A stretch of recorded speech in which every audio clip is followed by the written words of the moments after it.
তারা পেলেন। তা আমরা আসলাম, ময়দান ফাঁকা, এও নাই। শুনছে রাত্রে নাকি ফটকা ফুটেছিল, ফটকা, কিছু ফটকা ফুটেছে, আমি কি বলবো, যেটা বাচ্চাদেরকে ভয় দেখানোর জন্য, যেটা মহিলাদেরকে ভয় দেখানোর জন্য। কিন্তু তারা জানে না যে 17 বছরে যারা রাজনীতি করেছে, তারা এই গোলাগুলি বিরুদ্ধে রাজনীতি করেছে, ভোটের বিরুদ্ধে রাজনীতি করেছে। স্বৈরাচারী সরকার, স্বৈরাচারী শেখ হাসিনার কাছে এমনকি অস্ত্র না ছিল যে নাই, তারা ব্যবহার করে না।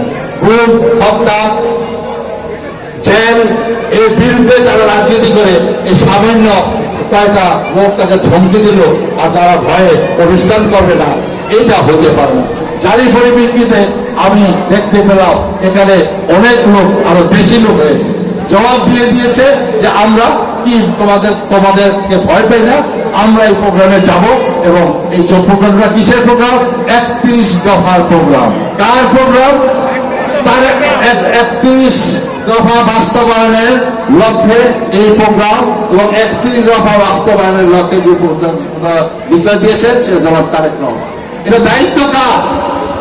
এই দায়িত্ব হচ্ছে এই দেশ, এই শরীয়তপুর জেলা বিএনপির প্রেসিডেন্ট এবং এই জেলা বিএনপি কমিটি, এটা তারা করে। তা আমি সেন্ট্রাল কমিটির মেম্বার, আমি শরীয়তপুরে থাকি, আমাকে দাওয়াত করতে পারে। আমি যখন দেশে থাকি, এরা যারা আছেন তাদেরকে দাওয়াত করবে, কিন্তু তাদের কেউ দাওয়াত করবে না।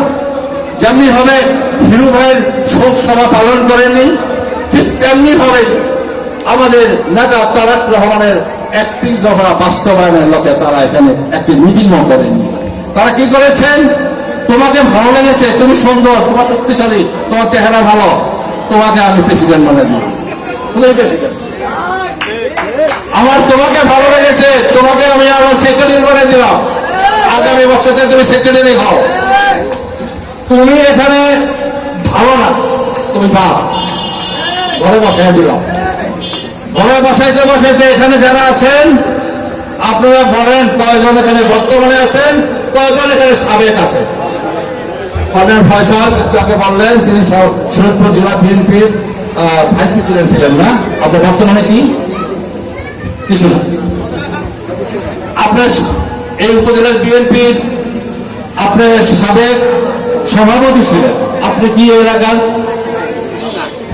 তার মানে আপনার মঞ্চে, আমার ডাইনি ভাইয়ের মঞ্চে আমি আপনাদের সামনে প্রমাণ দিচ্ছি যে যারা 17 বছর শহীদ জিয়ার আদর্শকে ধরে রেখেছে, যারা শহীদ জিয়ার জন্য অনেকে জান দিয়েছেন, যারা দেশ ছেড়ে বাইরে রয়েছেন। আমার একটি ভাতিজা, সে আমার মতো ভাতিজার মতো অনেকে আছে, ডালিম, আপনারা চিনেন, ও ঢাকাতে আমি শুনলাম চালায়। আমাদের বংশের ছেলেরা ঢাকাতে গিয়ে, আপনার বংশের ছেলেরা ঢাকাতে গিয়ে